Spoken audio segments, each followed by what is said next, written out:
दोस्तों प्रदीप गिरी 11th-12th academy channel में आपका बहुत बहुत स्वागत है। सबसे पहले वीडियो को लाइक कर दो। और दोस्तों मैंने इसके पहले एक वीडियो बनाया है, प्लीज उस वीडियो को आप देख लो, उसका लिंक भी डिस्क्रिप्शन में दे रहा हूँ। मैथमेटिकल लॉजिक का ऑल कॉन्सेप्ट एक ही वीडियो में। अगर आपने उस वीडियो को देख लिया तो फिर ये वीडियो आपके लिए बहुत ईजी हो जाएगा। और फिर अब यहाँ पे हम क्वेश्चन सॉल्व करना स्टार्ट कर रहे हैं। अगर आप चाहते हो कि नहीं सर आपसे 1-to-1 पढ़ना है तो आप या तो मेरे ऑफलाइन में जुड़ जाओ, या तो दूसरा ऑप्शन है कि आप मेरे साथ एप्लीकेशन से पढ़ सकते हो, जहां पे मेरे रेगुलर लेक्चर्स होते हैं, मतलब टाइम टेबल वाइज, और बहुत ही अच्छे से, जहां पे हम बहुत ही अच्छे से बोर्ड एग्जाम में क्या चीजें जरूरी है क्या नहीं जरूरी है, बहुत ही अच्छे से हम पूरा का पूरा पार्ट कंप्लीट करते जा रहे हैं। इवन मैंने अभी जब ये मैं वीडियो बना रहा हूं तो 2 लेसन मैंने कंप्लीट कर दिए पार्ट 1 के। और मेरे हर एक स्टूडेंट को ये पता है कि मुझे लॉजिक में से क्या सॉल्व करना है, मैट्राइसिस में से बोर्ड के लिए क्या सॉल्व करना है, कहां से मिसलेनियस का कौन सा सम सॉल्व करना है, ये सब चीजें वहां पे उनको पता चल रही है। तो मैं चाहता हूं कि आपकी भी अगर स्टडी उस लेवल पे लेके चलना है तो आप कर सकते हो, या तो यूट्यूब पे भी आप मेरे साथ पढ़ सकते हो, पर थोड़ा सा एफर्ट्स आपको अपनी ओर से करना होगा। और एप्लीकेशन में एक बेनिफिट ये है कि जहां पे मैं जितने क्वेश्चंस कराऊंगा उसके बाहर आपको अलग से क्वेश्चन कुछ नहीं करना है। और एमएसटी सीटी का भी मेरा बैच है, वो भी बहुत शानदार चल रहा है। अगर जुड़ना है तो जुड़ सकते हो। तो दोस्तों देखो, पहला क्वेश्चन है कि इसमें से कौन सा स्टेटमेंट है। और ये सब मैंने कॉन्सेप्ट पहले पढ़ा दिया, तो कॉन्सेप्ट वाला पार्ट तो पूरा एक साथ हो गया है। अब अगर स्टेटमेंट है तो क्यों है, और अगर नहीं है तो भी आपको बताना है। तो अगर आप, और उसका ट्रूथ वैल्यू भी बताना है। तो दोस्तों जैसे मैंने आपको बोला था, जो इंट्रोगेटिव सेंटेंस होते हैं, जो एक्सक्लेमेटरी सेंटेंस होते हैं, जो ऑर्डर, रिक्वेस्ट या कमांड्स वाले सेंटेंस होते हैं, जिसको हम इंपरेटिव सेंटेंस बोलते हैं।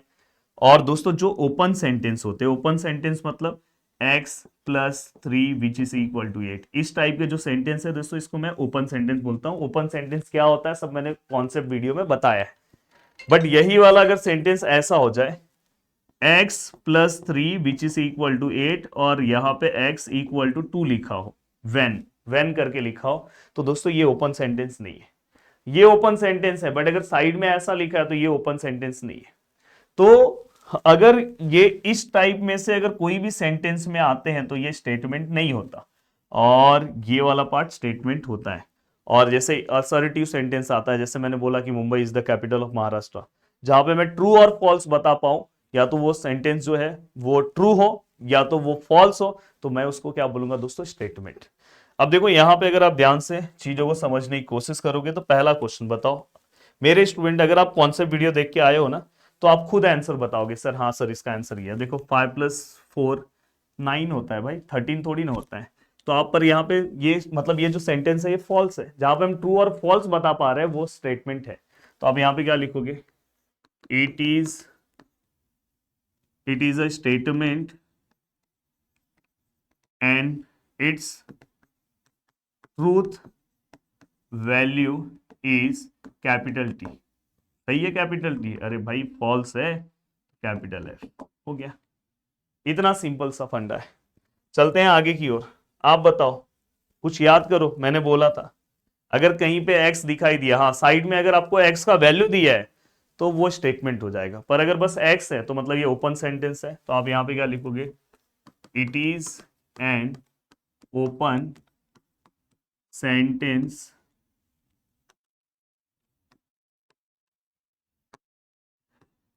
It is not a statement. भाई ये स्टेटमेंट नहीं हो सकता।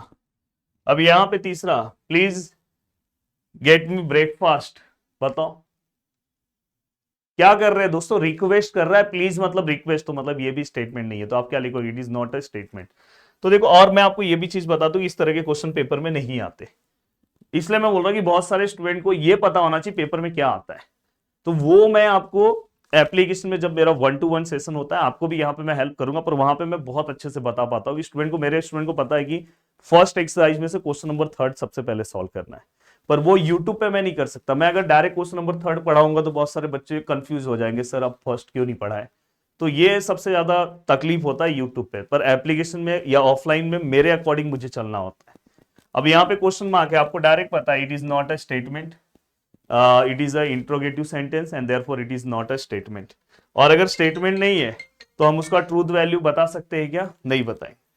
अब यहां पे दोस्तों अगर आप ध्यान से देखोगे, ये देखो, ये the sun sets in the west अब बताओ दोस्तों, अगर सनसेट इन द वेस्ट है तो हाँ भाई सही बोल रहे हो। तो अब यहाँ पे डायरेक्ट क्या लिखोगे, it is a statement and, और ये स्टेटमेंट है और इस ट्रूथ वैल्यू क्या आएगा दोस्तों, इस ट्रूथ वैल्यू क्या आएगा, कैपिटल टी। अब अगर मैं आगे की ओर आऊं, देखो ये, अब मुझे ये बताओ ये स्टेटमेंट है कि नहीं है, तो आप बोलोगे सर हाँ सर ये तो स्टेटमेंट है, स्टेटमेंट है ना, क्योंकि साइड में वैल्यू दिया, अगर ये नहीं दिया होता तो ये ओपन सेंटेंस हो जाता, तो स्टेटमेंट ये नहीं होता, पर अभी ये स्टेटमेंट है। अब बताओ ये ट्रू है कि फॉल्स है, तो आपको करना क्या है दोस्तों, ये वाला वैल्यू, ये वाले जो भी वैल्यूज है उठा के इसके अंदर पुट करो, पुट करने के बाद अगर इसका आंसर जीरो आता है तो मतलब इसका ट्रूथ वैल्यू क्या आएगा, कैपिटल टी। अगर जीरो नहीं आता है तो इसका ट्रूथ वैल्यू कैपिटल टी आएगा क्या, नहीं। सर्च करके दिखाओ, देखो मैं एलएचएस, यहाँ पे क्या है दोस्तों, x square minus 6x-7।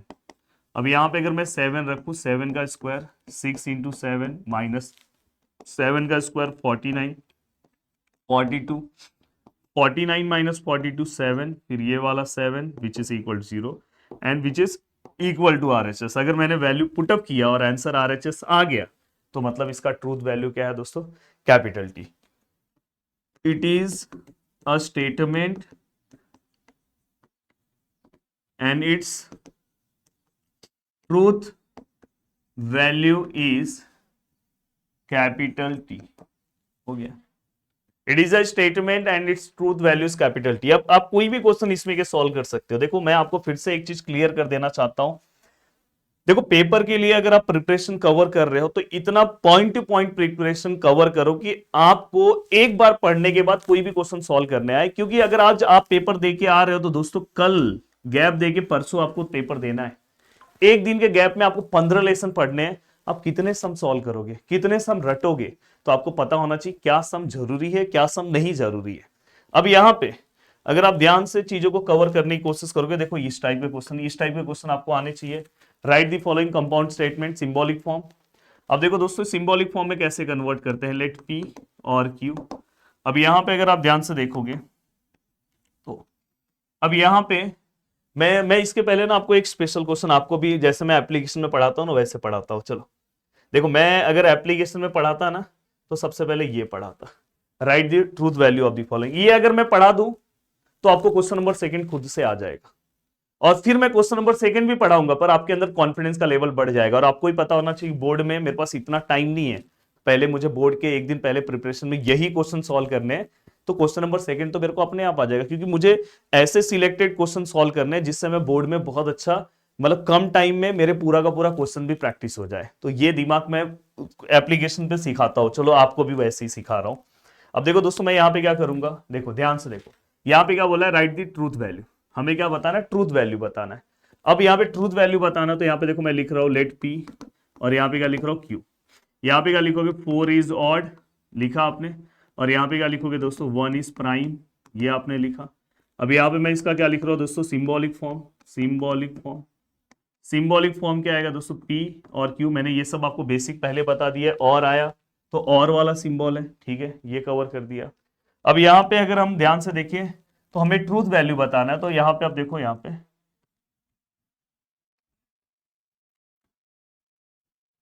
Truth value of statement P, और यहां पे क्या आएगा, truth value of statement Q. यहां पे इज और यहां पे भी इज। अब यहां पे अगर मैं ध्यान से देखूं, 4 इज ऑड, मैं आपको बता दूं ये सब बेसिक से चलता है दोस्तों, कुछ टेंशन नहीं लेना है। आपको नहीं पता है, मुझे पता है बहुत लोगों को पता है। 2 4 6 8 0, ये क्या होते हैं दोस्तों, जिसके लास्ट में आते हैं उसको हम इवन नंबर बोलते हैं, और जिसके लास्ट में 1 3 5 7 9 आते हैं उसको हम ऑड नंबर बोलते हैं। तो आप मुझे बताओ, ये 4 आया है तो 4 तो इवन है, पर यहाँ पे क्या लिखा है, ऑड, तो ये इसका ट्रूथ वैल्यू क्या आएगा, capital F.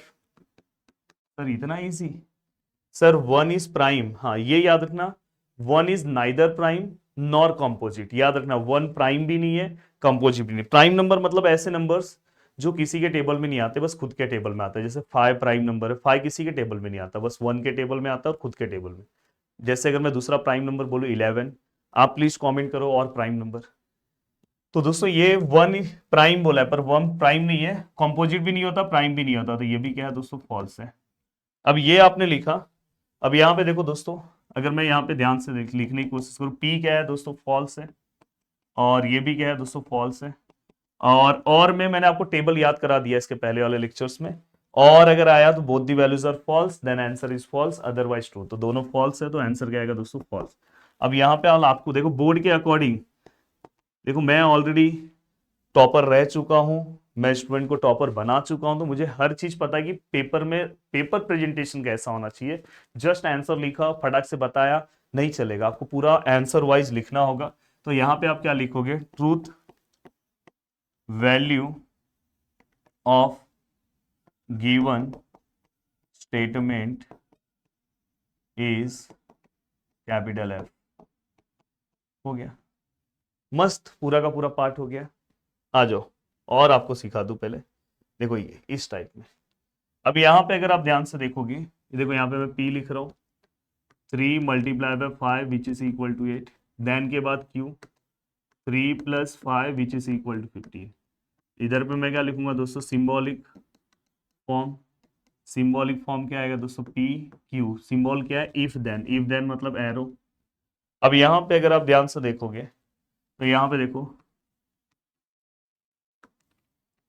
Truth value of p is, और यहां पे क्या लिखोगे दोस्तों, truth value of q is. p का ट्रूथ वैल्यू क्या है दोस्तों, कैपिटल, हाँ पहले देख लेता हूँ, 3 5 कितना होता है दोस्तों, 3 5 15, पर यहाँ पे कितना लिखा है 8, तो मतलब ये स्टेटमेंट क्या है दोस्तों, फॉल्स है। 3 + 8 कितना होता है दोस्तों, 3 + 5 कितना होता है दोस्तों, 8, पर यहाँ पे कितना लिखा है 15, तो ये भी क्या है दोस्तों, फॉल्स है। अब यहाँ पे क्या करना है दोस्तों, पहला स्टेटमेंट क्या है दोस्तों, फॉल्स, दूसरा स्टेटमेंट क्या है दोस्तों, फॉल्स। इफ देन का सिंबल, इफ देन के सिंबल में हम कैसे याद रखते हैं, if first value is true, second value is false, then answer is false, otherwise true. If first value is true, true है क्या, सेकंड वैल्यू देखने की जरूरत नहीं है, first value true, second value false, then answer is false, otherwise true. तो ऐसा तो है नहीं, तो अदरवाइज वाला आएगा आंसर ट्रू। तो यहाँ पे आप लास्ट में आंसर क्या लिखोगे, the truth value of given statement is capital T. हो गया। अब अगर आपको ये समझ में आया, तो आप ये मुझे सॉल्व करके दे दो, ये मुझे सॉल्व करके हर बच्चा देगा, और मेरा हर स्टूडेंट को मैं वो आदत भी डाल देता हूं कि मेरा हर स्टूडेंट को सम भी सॉल्व करने आता है। प्लीज हर बच्चा इसका ट्रूथ वैल्यू मुझे बताएगा सॉल्व करके, प्लीज कमेंट सेक्शन में आना चाहिए। अगर आप चाहते हो ना यूट्यूब पे ही पढ़ के बहुत अच्छा मार्क्स स्कोर करना, तो मेरी चीजों का आंसर दो। अब दोस्तों यहां पे देखो, एक चीज मैंने आपको सिखा दिया, इसके अंदर से जो भी आपको रेड वाला पार्ट दिख रहा है ये सब छोड़ दो, जो आपको ग्रीन वाला पार्ट दिख रहा है वो आपका ये क्वेश्चन है, ये क्वेश्चन है। अब बताओ, अगर आपने क्वेश्चन नंबर 3 सॉल्व कर लिया, तो सेकंड तो आप ऐसे ही सॉल्व कर लोगे, बस यहाँ पे क्या करना है, सिंबॉलिक फॉर्म में कन्वर्ट करना है भाई। अगर मैंने आपको क्वेश्चन नंबर 3 सिखा दिया सिंबॉलिक फॉर्म का, इवन इसके अंदर सिंबॉलिक भी हो गया, ट्रूथ वैल्यू भी हो गया, तो आपको ऐसे एवरग्रीन क्वेश्चन सॉल्व करने हैं, जो मैं एप्लीकेशन के अंदर वही मेहनत कर रहा हूं दोस्तों, कि बच्चों के अंदर वो चीज डाल रहा हूं। मेरे हर बच्चे को पता है कि एक्सरसाइज नंबर 1.1 में क्वेश्चन नंबर 3 सबसे पहले पकड़ना है, तो सेकंड तो अपने आप पकड़ा जाएगा दोस्तों। अब देखो, आपको सेकंड वाला क्वेश्चन हर बच्चा खुद मुझे बताएगा, अरे सर ये तो तुरंत आ जाएगा, नागपुर इज इन महाराष्ट्र। देखो नागपुर इज इन महाराष्ट्र यहां पे लिख दे रहा हूं, नागपुर इज इन महाराष्ट्र, और चेन्नई इज इन तमिलनाडु। अब देखो, ओनली हमें सिंबॉलिक फॉर्म में कन्वर्ट करना है, सिंबॉलिक फॉर्म। सिंबॉलिक फॉर्म क्या बोलता है दोस्तों, ये P है, ये Q है, एंड आया, एंड का सिंबल ले लो, हो गया। अब ये मैं देखता हूं कि ये अगर आपने क्वेश्चन नंबर 3 सॉल्व कर लिया, तो ये आपको बोर्ड के दिन तो सॉल्व करने की जरूरत ही नहीं है। बोर्ड के दिन अपने पास बहुत कम टाइम रहेगा, 15 लेसन रिवाइज करने रहेंगे, आप हर एक सम सॉल्व करने जाओगे, नहीं हो पाएगा। अब यहां पे अगर आप ध्यान से देखोगे दोस्तों, देखो ये हो गया।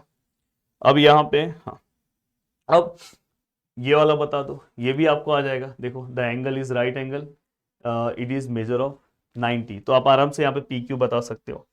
अब देखो दोस्तों, नेगेशन, इस टाइप का नेगेशन बोर्ड नहीं पूछता है, रेयरली कभी कभार पूछ ले, पर ना के बराबर ऐसे निगेशन है। इसमें बोर्ड निगेशन अलग वाला निगेशन पूछता है, जबकि निगेशन बोर्ड का सबसे इंपॉर्टेंट टॉपिक है, पर इस तरह का निगेशन बोर्ड नहीं पूछता है। तो अगर कभी भी ऐसा सिंगल स्टेटमेंट वाला पार्ट आया तो इसमें आप डायरेक्ट निगेशन लिख सकते हो। जैसे देखो यहाँ पे तिरुपति इज इन आंध्र प्रदेश, बस क्या करना है, नॉट लगा दो, Tirupati is not in Andhra Pradesh. यहां पे क्या आएगा, जहां पे नॉट नॉट है उस नॉट को हटा दो। तो आपको ये पता होना चाहिए कौन से क्वेश्चंस पेपर में आ सकते हैं, कौन से क्वेश्चंस नहीं आ सकते। जैसे ये देखो 3 is not a root of equation, तो आप क्या लिखोगे, नॉट हटा दो, 3 इज रूट ऑफ इक्वेशन लिख दो, हो गया। तो सोचो कितने अच्छे से आपको पूरा का पूरा पार्ट समझ में आ गया। और यहाँ पे हमने अपना लेक्चर नंबर 2 भी कंप्लीट कर दिया। अब लेक्चर नंबर 3 लेकर आऊंगा एंड लेक्चर नंबर 4, 5, इस तरह से हम फटाफट अपनी चीजें कवर करेंगे। कैसा लगा मेरा लेक्चर, प्लीज मुझे बताना, आपका कॉन्फिडेंस बढ़ा कि नहीं बढ़ा। जय हिंद दोस्तों।